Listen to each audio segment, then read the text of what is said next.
Hey guys, welcome to government jobs Gyan YouTube channel. Guys, आज की इस वीडियो में हम बात करेंगे यूपी पीएससी के new recruitment notification online form apply process के बारे में।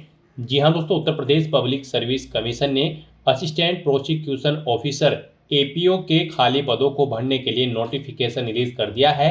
कैसे आप इस भर्ती में पार्टिसिपेट करने के लिए अपने फॉर्म अप्लाई कर सकते हो बिना कोई मिस्टेक किए हुए, इसकी पूरी जानकारी हम आपको स्टेप बाय स्टेप रजिस्ट्रेशन से लेकर प्रिंट तक इस वीडियो में देंगे। बस आपको इस वीडियो को स्किप के बिना शुरू से लेकर एंड तक देखना है। उसके बाद वीडियो पसंद आए तो इसे लाइक और शेयर कर दें। चैनल पर नए हो तो इसे सब्सक्राइब कर लें। साथ ही साथ आपको फॉर्म अप्लाई करते हुए जो भी प्रॉब्लम फेस हो रही है उन सभी का हल आपको इस वीडियो में मिल जाएगा। कैसे यहाँ पर आपको अपना वन टाइम रजिस्ट्रेशन करना है, कैसे आपको अपना फोटो और सिग्नेचर अपलोड करने हैं, क्वालिफिकेशन की डिटेल देनी है, कौन सा डॉक्यूमेंट आपको कितने केबी में अपलोड करना है, पूरी जानकारी आपको इस वीडियो में दी जाएगी। बस आपको एंड तक हमारे साथ इस वीडियो में बने रहना है।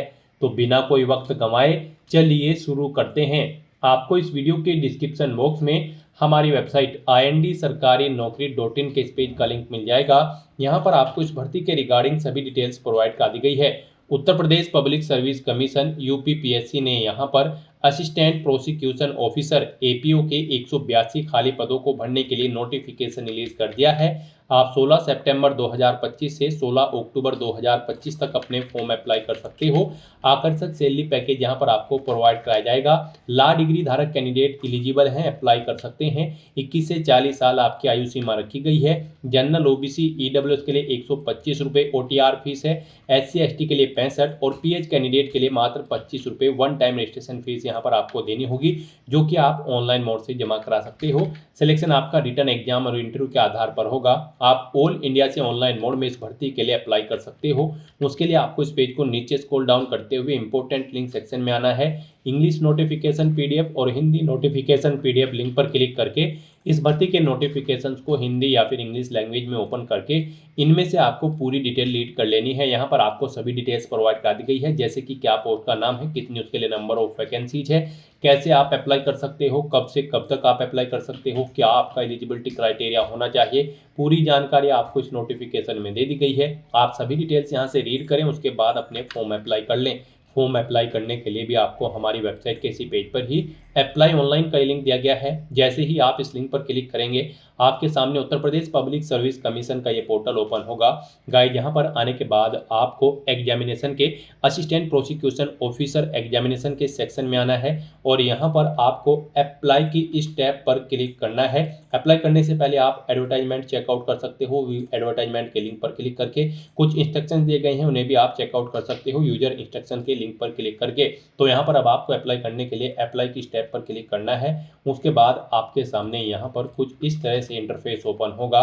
गाइस, यहाँ पर आने के बाद आपको अपनी क्वालिफिकेशन चेकआउट कर लेनी है। चेक क्वालिफिकेशन की स्टेप पर क्लिक करके और उसके बाद ऑथेंटिकेट विद OTR के इस ऑप्शन पर क्लिक करना है।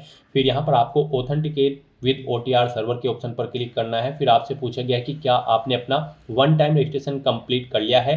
गाइस, यहाँ पर अगर आपने वन टाइम रजिस्ट्रेशन कंप्लीट कर लिया है तो आप यस करेंगे और फिर गो के ऑप्शन पर क्लिक करेंगे और फिर यहाँ पर आप अपना OTR नंबर एंटर करके प्रोसीड के ऑप्शन पर क्लिक करके अपने डैशबोर्ड में लॉगिन करके आप अपना फॉर्म अप्लाई करेंगे। और अगर आपने OTR रजिस्ट्रेशन नहीं किया है, आप Uttar Pradesh public service commission के इस पोर्टल के थ्रू किसी भी भर्ती के लिए फर्स्ट टाइम अप्लाई करने जा रहे हो, तो सबसे पहले यहाँ पर आपको अपना वन टाइम रजिस्ट्रेशन करना होगा। उसके लिए आपको यहाँ पर नो ऑप्शन सेलेक्ट करना है। फिर आपको क्लिक है to get your OTR number option पर क्लिक करना है। फिर आपके सामने यहाँ पर आपका वन टाइम रजिस्ट्रेशन का फॉर्म ओपन हो जाएगा।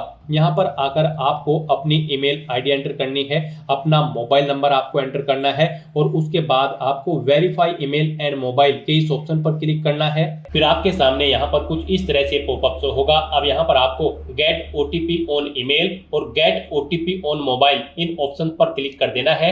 उसके बाद आपकी रजिस्टर्ड ईमेल आईडी और मोबाइल नंबर पर OTP जाएंगे, उन्हें आपको वेरीफाई कर लेना है। आपको अपने OTP यहाँ पर एंटर करने हैं और फिर आपको वेरीफाई ईमेल आईडी और वेरीफाई मोबाइल नंबर के ऑप्शन पर क्लिक कर देना है। इस तरह से यहाँ पर आपकी ईमेल आईडी और मोबाइल नंबर वेरीफाई हो जाएंगे। उसके बाद यहाँ पर आपको क्लिक हियर टू प्रोसीड के इस ऑप्शन पर क्लिक करना है। फिर आपके सामने मैसेज शो हो जाएगा, आपका मोबाइल नंबर यहाँ पर सक्सेसफुली वेरीफाई हो चुका है और ईमेल आईडी। आपका मोबाइल नंबर और ईमेल आईडी वेरीफाई होने के बाद आपको आपके OTR के पेज पर ही यहाँ पर रिडायरेक्ट किया जाएगा। अब यहाँ पर आपको अपना फोटो और सिग्नेचर अपलोड करने हैं। फोटो की विड्थ आपकी 5 सेंटीमीटर होनी चाहिए, हाइट 6 सेंटीमीटर और सिग्नेचर की यहाँ पर जो विड्थ होगी वो 6 सेंटीमीटर होनी चाहिए और हाइट 3 सेंटीमीटर होनी चाहिए। तो यहाँ पर आपको सिलेक्ट कलर्ड फोटो इस ऑप्शन पर क्लिक करना है, अपना फोटो सेलेक्ट करना है और उसे यहाँ पर अपलोड कर देना है।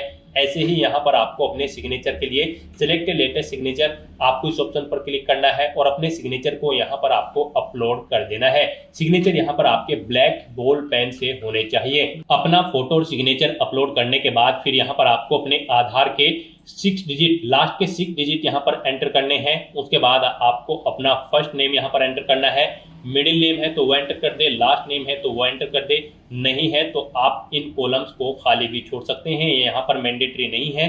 उसके बाद गाइड यहाँ पर आपको अपना जेंडर सेलेक्ट कर लेना है, फिर आपको अपनी डेट ऑफ बर्थ सेलेक्ट करनी है, फिर यहाँ पर आपको स्टेट ऑफ डोमिसाइल यानी कि आपको अपना स्टेट सेलेक्ट करना है, जिस स्टेट से आप बिलोंग करते हैं।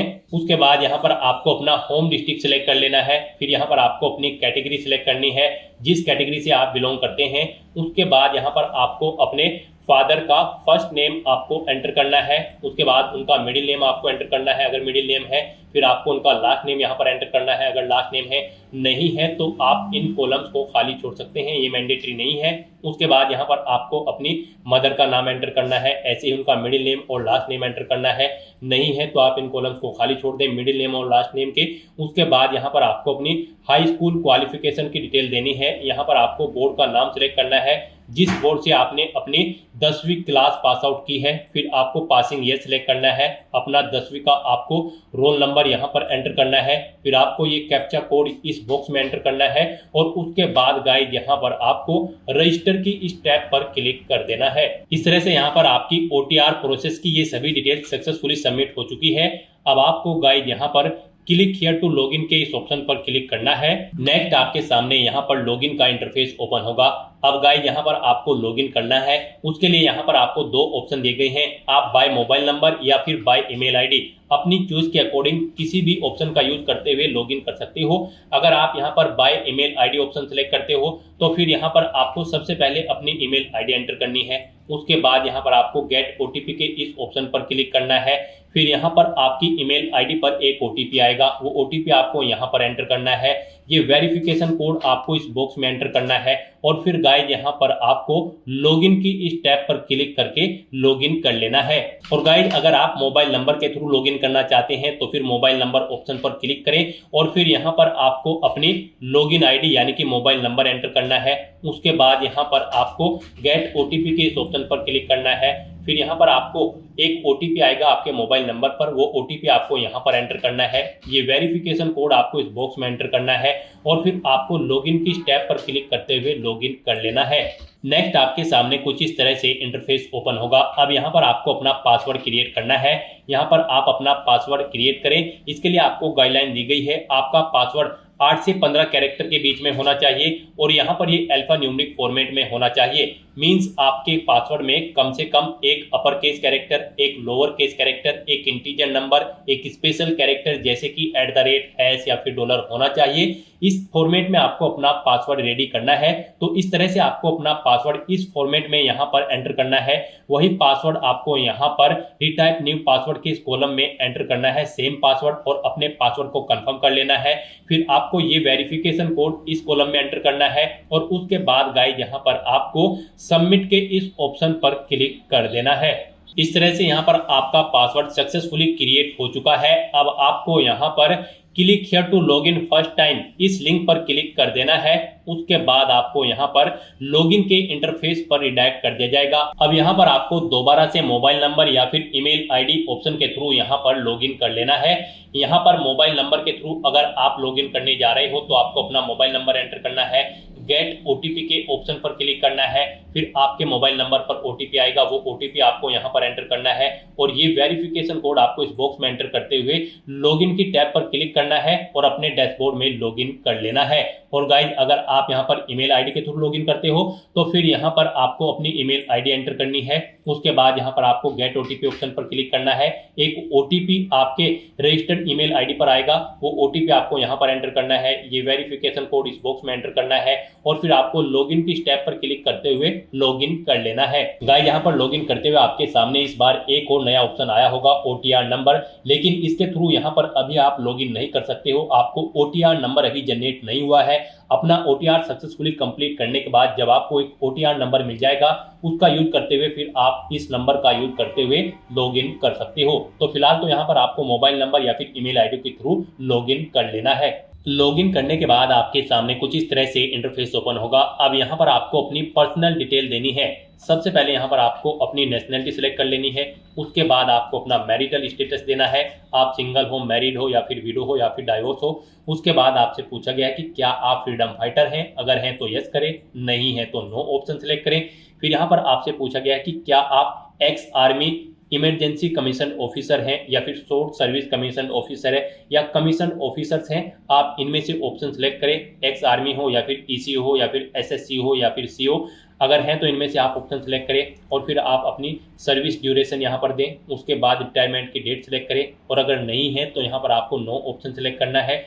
आगे की डिटेल आपको नहीं देनी है। उसके बाद यहाँ पर आपसे पूछा गया है कि क्या आप फिजिकली हैंडीकैप्ड हैं, अगर हैं तो यहाँ पर आप यस ऑप्शन सेलेक्ट करें। फिर यहाँ पर आपको अपनी हैंडीकैप की डिटेल देनी होगी। यहाँ पर आपसे पूछा गया है कि क्या आपको ब्लाइंड या फिर विजन प्रॉब्लम है, अगर है तो आप यस सेलेक्ट करें और फिर बताएं आपको ब्लाइंड की प्रॉब्लम है या फिर लो विजन की, नहीं है तो नो ऑप्शन सेलेक्ट करें। उसके बाद आपसे पूछा गया कि क्या आपको डीफ या फिर हियरिंग प्रॉब्लम है, अगर है तो यस करें और फिर उसकी डिटेल दें। फिर आपसे पूछा गया है कि क्या आपको न्यूरोलॉजिकल प्रॉब्लम है, अगर है तो यस ऑप्शन सेलेक्ट करें और फिर उसकी डिटेल दें, नहीं है तो नो ऑप्शन सेलेक्ट करें। उसके बाद आपसे पूछा गया कि क्या आपको मल्टीपल डिसेबिलिटीज हैं, अगर हैं तो यस करें और फिर उसकी डिटेल दें, नहीं है तो नो ऑप्शन सेलेक्ट करें। फिर यहाँ पर आपसे पूछा गया कि क्या आपको फिजिकली प्रॉब्लम है, लोकोमोटर डिसेबिलिटी, सर्बल पैलेसी है, अगर है तो यहाँ पर आप यस ऑप्शन सेलेक्ट करें और फिर यहाँ पर आप अपनी पीएच कैटेगरी, लोकोमोटर या फिर सर्बल पैलेसी की कैटेगरी या फिर सब कैटेगरी सिलेक्ट कर ले। कौन सी यहाँ पर आपको लोकोमोटर या फिर सर्बल पैलेसी है, आप अपने अकॉर्डिंग ऑप्शन सेलेक्ट करें। और गाइस अगर आपको ये प्रॉब्लम नहीं है, आप फिजिकली प्रॉब्लम आपको नहीं है, तो यहाँ पर आपको नो ऑप्शन सेलेक्ट करना है। फिर ये आगे की डिटेल्स आपके सामने डिसेबल्ड कर दी जाएगी। उसके बाद यहाँ पर आपको इस पेज को नीचे स्क्रॉल डाउन करना है। फिर यहाँ पर आपसे पूछा गया है कि क्या आप स्किल्ड प्लेयर हैं, अगर हैं तो यहाँ पर आप यस ऑप्शन सेलेक्ट करें और फिर यहाँ पर लेवल ऑफ प्लेयर आप यहाँ पर सिलेक्ट करें। यानी कि यहाँ पर आपसे पूछा गया कि क्या आप स्पोर्ट पर्सन हैं, अगर हैं तो आप यस करेंगे और फिर यहाँ पर आप बताएं किस लेवल के आप प्लेयर हैं, इंटरनेशनल लेवल, नेशनल लेवल या फिर स्टेट लेवल, आप अपने अकॉर्डिंग ऑप्शन सेलेक्ट करें। फिर यहाँ पर आपसे पूछा गया कि क्या आपके पास एनसीसी है, अगर है तो यस करें और फिर यहाँ पर आप एनसीसी का सर्टिफिकेट लेवल बताएं कौन सा है आपके पास, ए, बी या फिर सी, और अगर नहीं है आपके पास एनसीसी तो फिर यहाँ पर आपको नो ऑप्शन सेलेक्ट कर लेना है। फिर आपसे पूछा गया कि क्या आप गवर्नमेंट एम्प्लॉय हैं, फिर आप करंट वर्किंग ऑप्शन सेलेक्ट करेंगे और उसके बाद यहाँ पर आपको बताना होगा कि आप स्टेट गवर्नमेंट के एम्प्लॉय हैं उत्तर प्रदेश के या फिर अदर स्टेट या फिर सेंट्रल गवर्नमेंट के एम्प्लॉय हैं।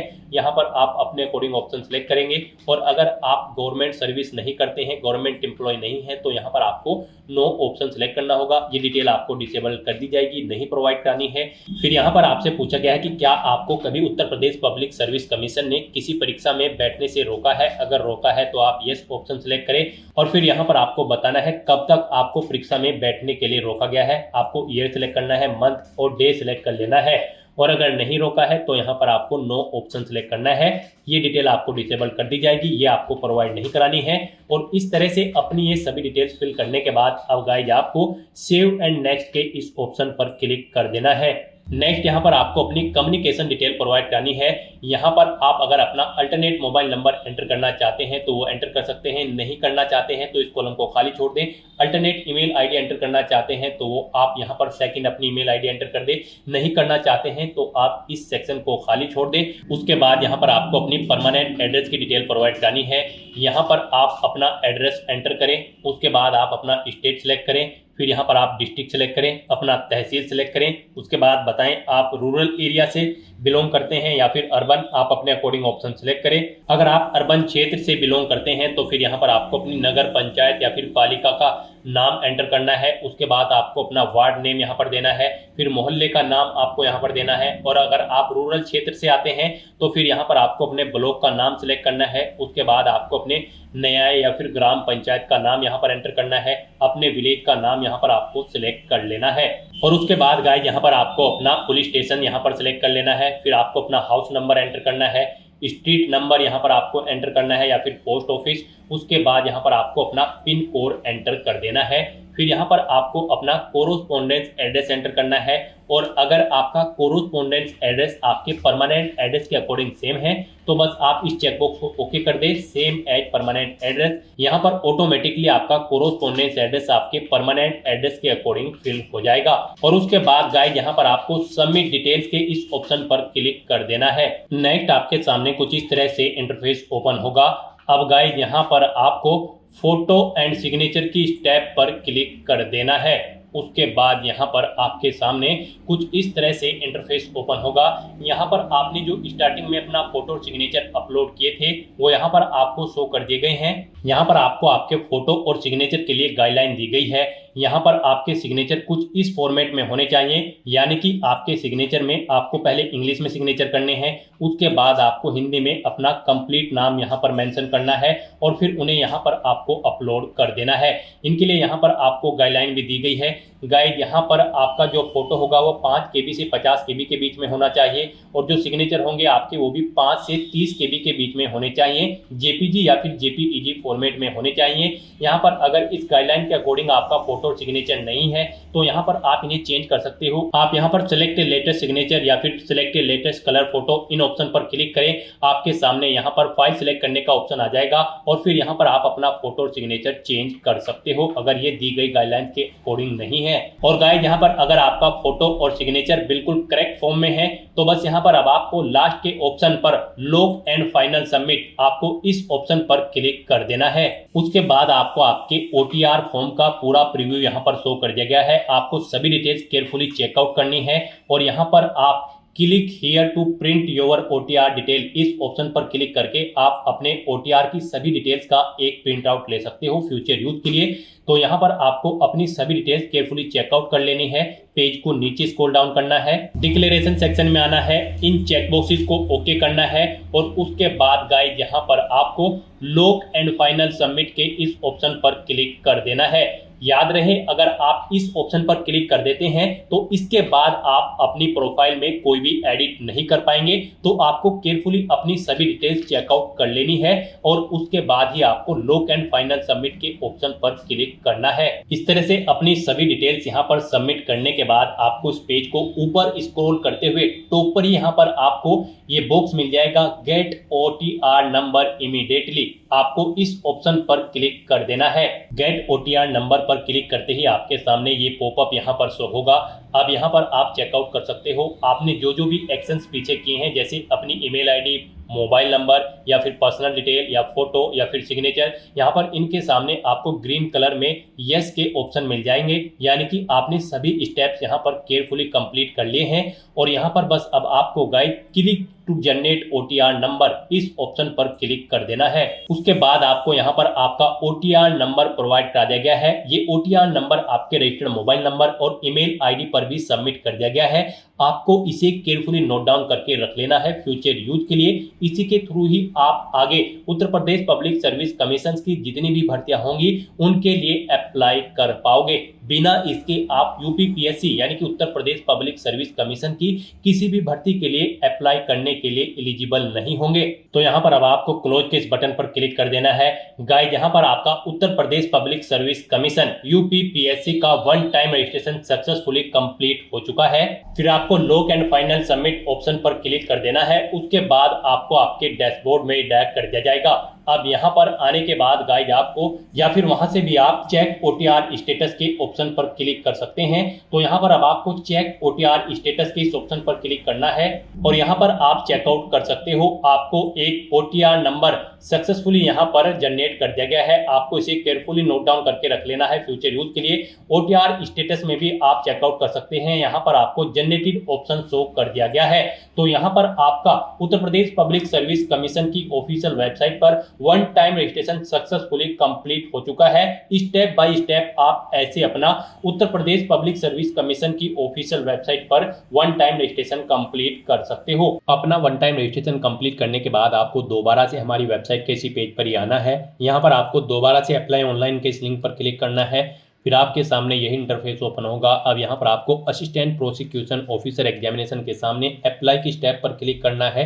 उसके बाद यहाँ पर आपको ऑथेंटिकेट विद ओटीआर की टैब पर क्लिक करना है।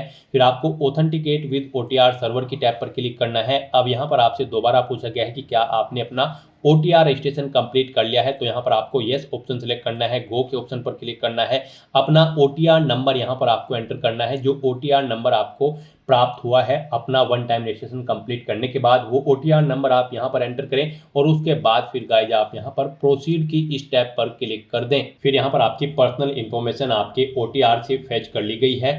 अब यहाँ पर गाइज आपको क्लिक हियर टू ऑथेंटिकेट के इस ऑप्शन पर क्लिक करना है। ऑथेंटिकेशन के लिए भी यहाँ पर आपको दो ऑप्शन दिए गए हैं। आप पासवर्ड के थ्रू या फिर ओटीपी के थ्रू अपना ऑथेंटिकेशन कर सकते हैं।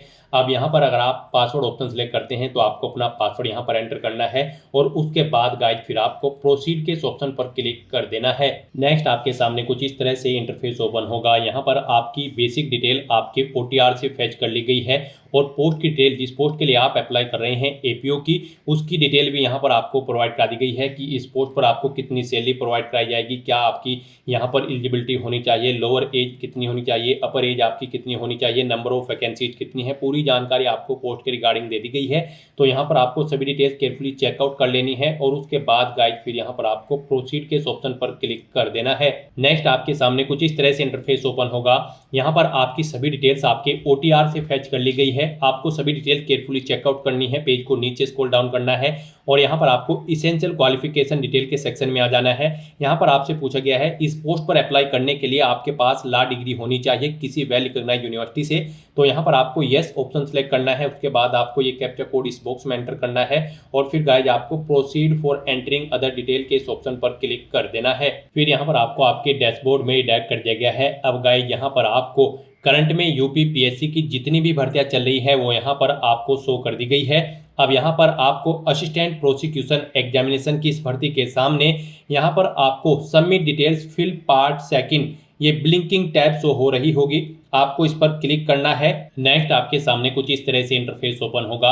अब यहाँ पर आपकी दोबारा से सभी डिटेल्स आपके ओटीआर से फेच कर ली गई है। अब बस यहाँ पर आपको अपनी प्रोफेशनल क्वालिफिकेशन की डिटेल प्रोवाइड करनी है। यहाँ पर आपसे पूछा गया कि क्या आपने टेरिटोरियल आर्मी में कम से कम 2 साल सेवा की है। अगर की है तो यहाँ पर आप यस ऑप्शन सेलेक्ट करेंगे और नहीं की है तो आप नो ऑप्शन सेलेक्ट करेंगे। फिर यहाँ पर आपसे पूछा गया कि क्या आपके पास एनसीसी का बी सर्टिफिकेट है। अगर है तो आप यस ऑप्शन सेलेक्ट करेंगे, नहीं है तो नो ऑप्शन सेलेक्ट कर लेंगे। गाइज अगर आपके पास ये क्वालिफिकेशन नहीं है तो कोई बात नहीं। अगर आपके पास ये क्वालिफिकेशन होगी तो फिर यहाँ पर आपको प्रेफरेंस दिया जाएगा इस भर्ती प्रोसेस के दौरान। इस तरह से अपनी डिटेल फिल करने के बाद फिर आपको इस पेज को नीचे स्क्रॉल डाउन करना है, डिक्लेरेशन सेगमेंट में आना है और यहाँ पर आपसे पूछा गया कि क्या आप ऊपर दिए गए सभी डिक्लेरेशन सेगमेंट एक्सेप्ट करते हैं। तो यहाँ पर आपको यस ऑप्शन सेलेक्ट करना है। ये कैप्चा कोड आपको यहाँ पर एंटर करना है और उसके बाद गाइज यहाँ पर आपको प्रीव्यू फॉर्म के इस ऑप्शन पर क्लिक कर देना है। फिर यहाँ पर आपको आपके एप्लीकेशन फॉर्म का पूरा प्रीव्यू शो कर दिया गया है। आपको सभी डिटेल्स केयरफुली चेकआउट करनी है। पेज को नीचे स्क्रॉल डाउन करना है।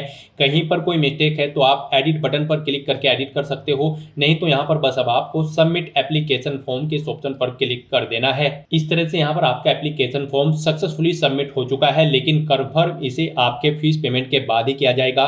तो यहाँ पर अब आपसे पूछा गया कि क्या आप अपना फीस पेमेंट करना चाहते हैं। तो यहाँ पर अब आपको यस के इस टैब पर क्लिक कर देना है और अपना फीस पेमेंट कर देना है। नेक्स्ट आपके सामने फीस पेमेंट के लिए कुछ इस तरह से इंटरफेस ओपन होगा। यहाँ पर आप net banking, debit card, credit card या फिर यूपीआई या फिर एसबीआई ब्रांच के माध्यम से अपना फीस पेमेंट कर सकते हो। गाइस यहाँ पर आपके लिए सबसे इजी और बेस्ट ऑप्शन यूपीआई का रहेगा। आप यूपीआई के इस ऑप्शन पर क्लिक करें, फिर यहाँ पर आपको आपकी कैटेगरी के अकॉर्डिंग एप्लीकेशन फीस का अमाउंट देखने को मिल जाएगा।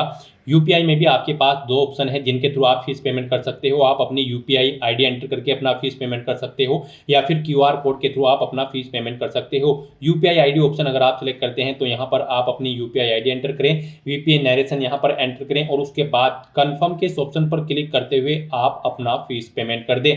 और गाइज अगर आप क्यूआर कोड का ऑप्शन सेलेक्ट करते हैं तो फिर आपके सामने ये क्यूआर कोड शो होगा। आप इसे अपने यूपीआई से स्कैन करें और अपना फीस पेमेंट कर दें। सक्सेसफुली फीस पेमेंट करने के बाद यहाँ पर आपके एप्लीकेशन फॉर्म की सभी टास्क कंप्लीट हो जाएगी। उसके बाद आपको अपने एप्लीकेशन फॉर्म का एक हार्ड कॉपी प्रिंट आउट ले लेना है फ्यूचर यूज के लिए, फ्यूचर रेफरेंस के लिए, और आप अपने डैशबोर्ड में जाकर चेकआउट कर सकते हो कि आपका एप्लीकेशन फॉर्म सक्सेसफुली सबमिट हो चुका है या फिर नहीं। आप उसका स्टेटस भी चेकआउट कर सकते हैं। तो दोस्तों ऐसे आप Uttar Pradesh public service commission assistant prosecution officer की इस भर्ती के लिए अपना फॉर्म अप्लाई कर सकते हो बिना कोई मिस्टेक किए हुए। आज की इस वीडियो में बस इतना ही। आई होप ये वीडियो आपको पसंद आई होगी। अगर पसंद आई हो तो इसे लाइक और शेयर करें। चैनल पर नए हो तो इसे सब्सक्राइब कर लें। Thanks for watching.